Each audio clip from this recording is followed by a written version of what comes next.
For another episode of This Old Barn at the Bixby house here in Rockville. This barn was built in 1880. The Bixby house, the mill manager owned the house, was later gifted it when he retired by the mill owner. That's the mill down there.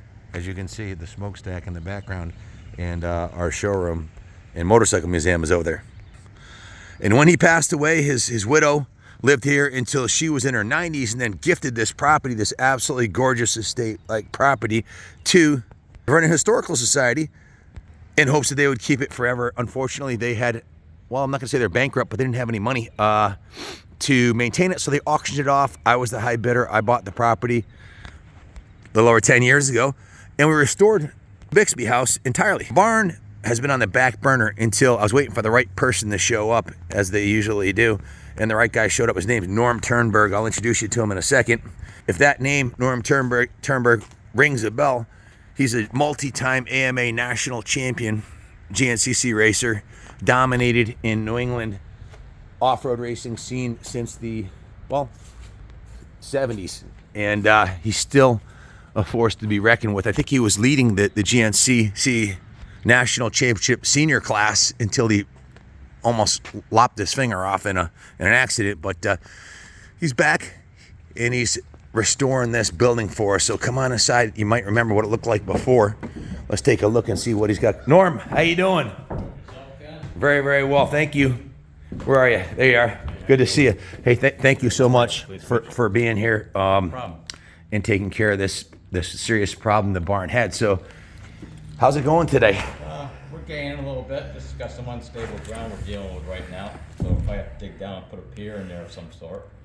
And now we'll fill it with concrete to stabilize, because this is one of the main carrying beams in the center that goes up through that was totally rotted out. So we're just basically jacking it all up, getting the floor so it's pretty close. Because we first came here, this whole beam was totally rotted, gone, and there was like almost an 8-inch drop down in the floor. So now we've brought it up back up, so it's pretty close. Where this is like part of the original floor, almost meeting this, but that backside will have to readjust later on. But all the flooring was totally gone in there. The main carrying beam off this corner, it's not even there. Just rotted away from a bad leaky roof.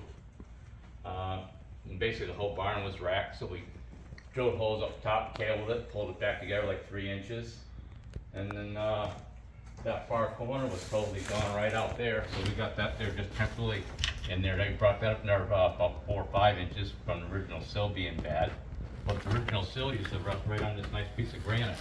And you can see that there's all rotted away from just water exposure. This was built before concrete was used for foundations, right? Yeah, well, the problem is a lot of this barn here wasn't built with chestnut beams.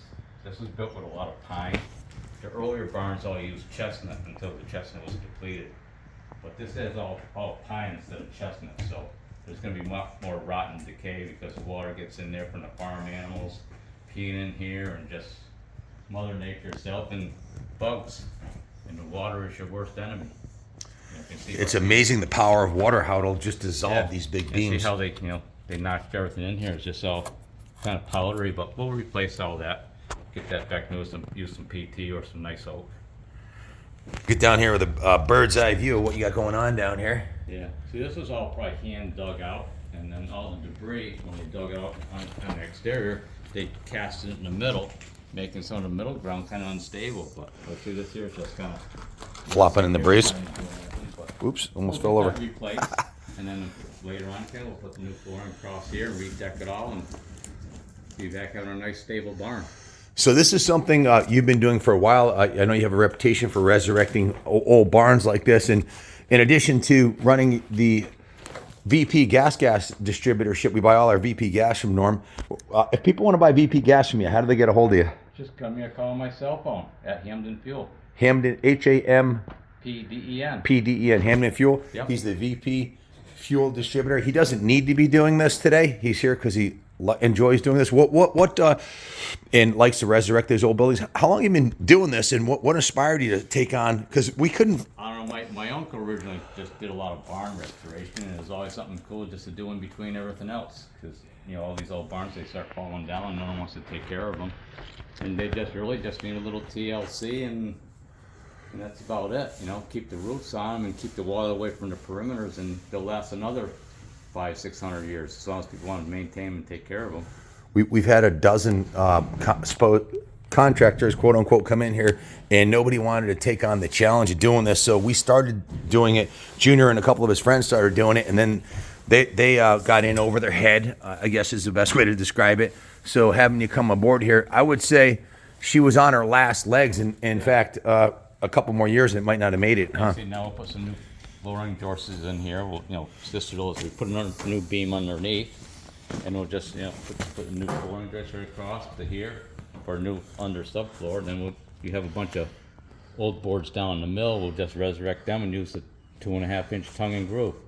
We actually demoed 2 buildings were on the ground when we got here, and the first thing we did was salvage all the good lumber. So we have a pretty good inventory of heavy-duty barn stuff. So yeah, this here's a lot of this lumber we're getting we got from inside the mill. Yeah, and you can't really buy stuff like this at Home Depot, can you? This is all original rough cut from the 1800s. Full 2x8. Yep, that's that's when they were 2 inches thick, yeah. not 1 3/4, made out of farm-grown lumber. Has much larger grain in it, so they grow faster because of the conditions that they're put in. And all the in the tree farms. Were roughly 5 inches long. You know, the nails are about that long, holding all these planks, and so we had to pull them out and cut them off with a die grinder. Wow.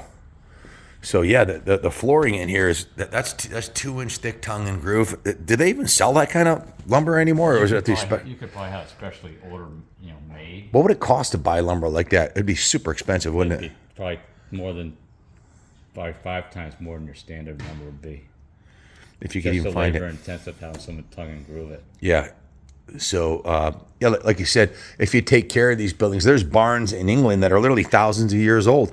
We've only been here for, 250 years, since 1776 it became a country, right? So we might have been here 40, 50 years before that, but here's an old lead.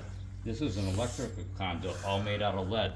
And they flared the lead right here, so the pipe went inside the other one. And basically, the electricity went through that, and it was all, they called it knob and tube. knob and tube wiring. You know, they had little insulators everywhere, and there's some remnants of it here. Well, there's it's kind of hard to see. You got the old light bulbs up in there. Oh, I see it. Yeah. Hard to see. Yeah, it's an old knob and tube light bulb up there. Yeah. They don't make them like that anymore, do they, Norm? No. Well, probably a good thing for safety reasons. Yeah, that's why they did away with it. But yeah, This thing probably housed some cows, and basically you see some chickens out there, and then they put a lot of hay in here at one time. But being elevated like this is probably a little bit different. Usually there's always access underneath, but this foundation, that's actually granite block, isn't it? all granite and just old field stone they probably pulled from the lay of the land. Where do you think the granite probably came from? What, the Portland quarry? It's hard to say where the granite. Or maybe Bolton Notch had a granite quarry, right? We had granite in over in Stafford, up in Hamden, Mass. A lot of mysterious quarries basically all over Connecticut and New England. Very cool. So we're super grateful you're here. I know the barn. If I believe these old buildings have somewhat of a spirit left over from all the generations of people that've been in and out of here since the 1880s when it was built. So I'm sure it's very happy you're here. And that over there, which says 935 dead or alive. That used to be my race number, and I painted that on the side of a Toyota pickup when I was like 18, and the kids saw a picture of it, so one of them thought it'd be cool to paint that on the wall in there. So that graffiti has to do with our racing heritage. But I bought this place when the kid when Junior was he was like 9 and Jordan was like 4, and Taylor was like 12 or 13. So kids would do stuff like that. Last year, we replaced all the driveways here, which was very expensive, and completely refinished the exterior of the Bixby house. We've gutted and restored the entire interior of the home already. Back to the barn. There is a second floor on here, which you got to see.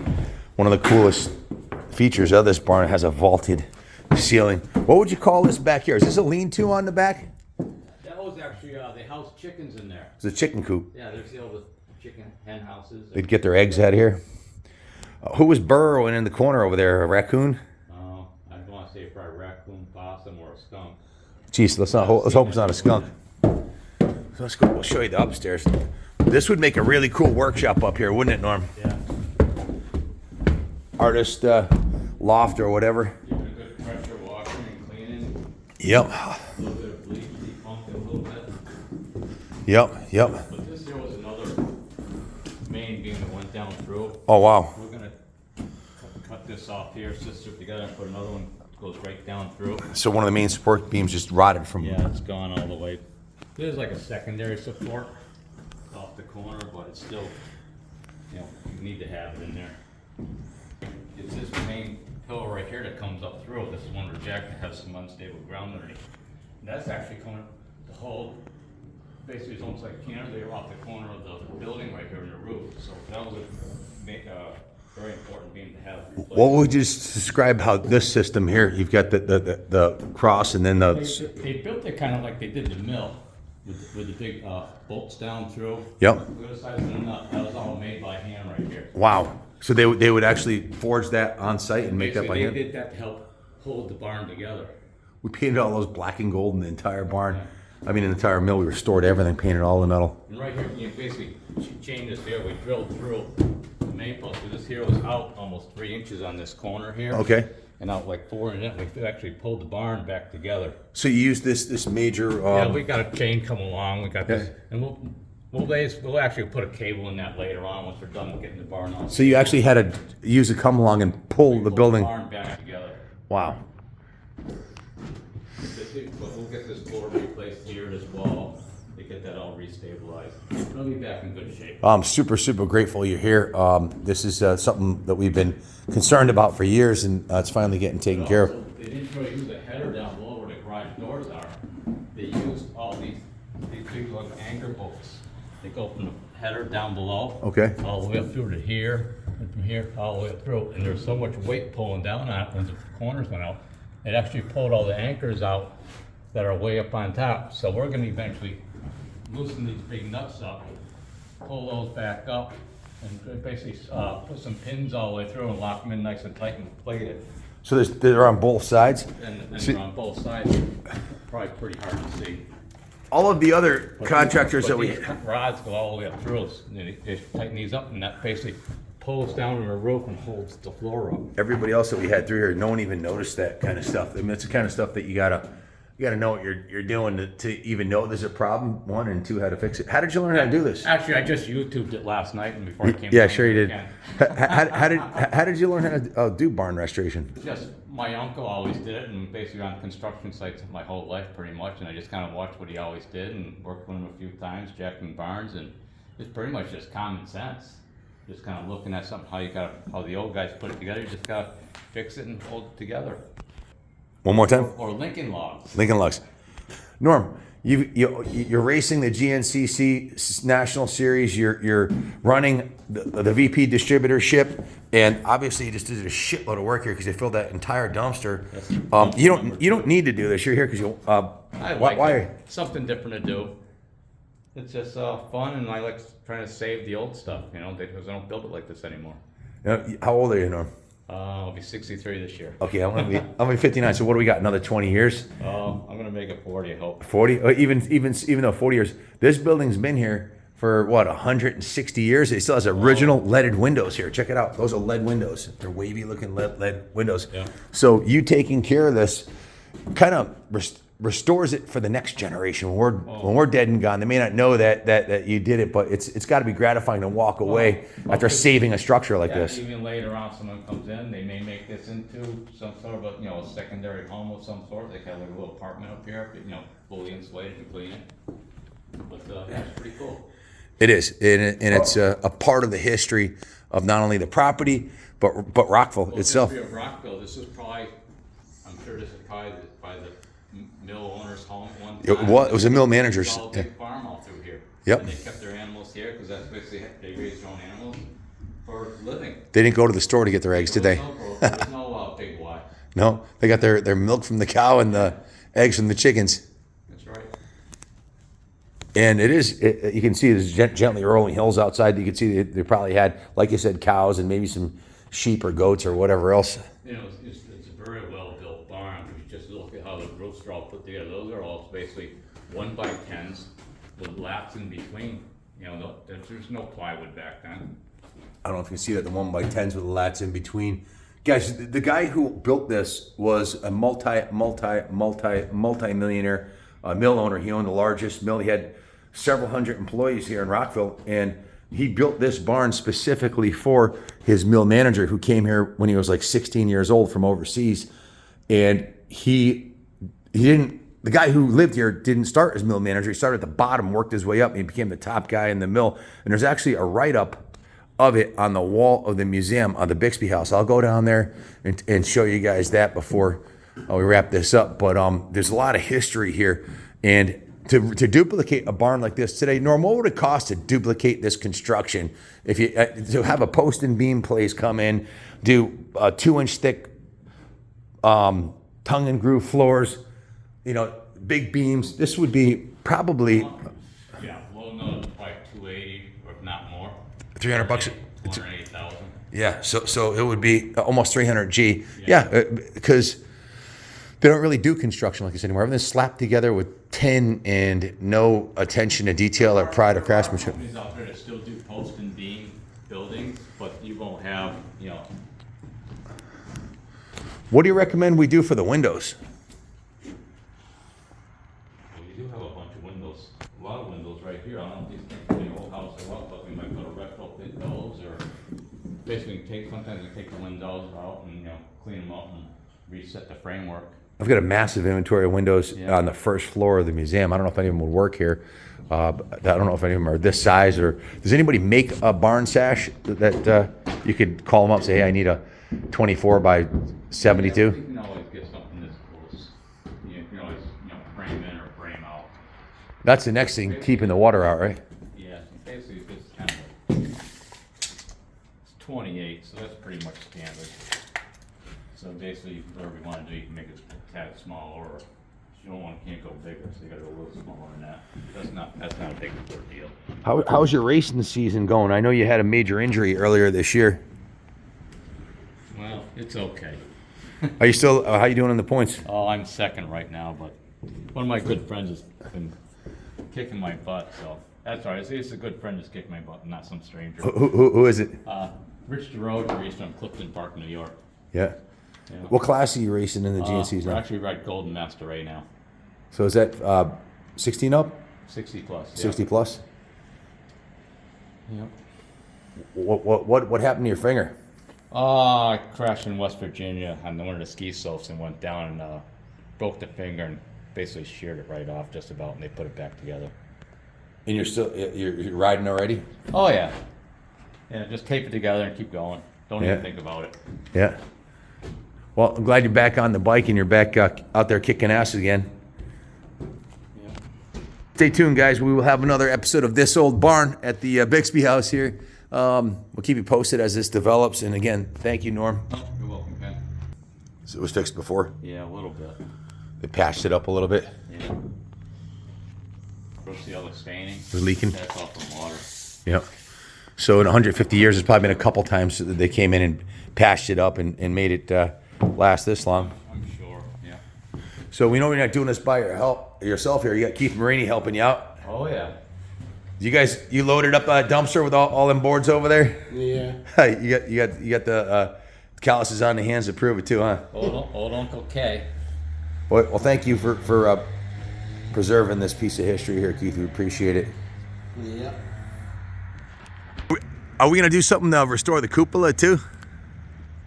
Yeah, we'll get everything all stabilized before we go up on the roof. Yeah, good idea. I think going up there now might be kind of risky. Yeah, can you see that whole corner right there? It's all sagged in, probably 6 inches, so that whole corner has to go up in that corner. Yeah, let's not fall through the roof. That wouldn't be good for your GNCC points. No, I don't like. I'm scared of heights. It's a healthy fear, I like to say. Thanks a lot for watching, guys. And as always, God bless America.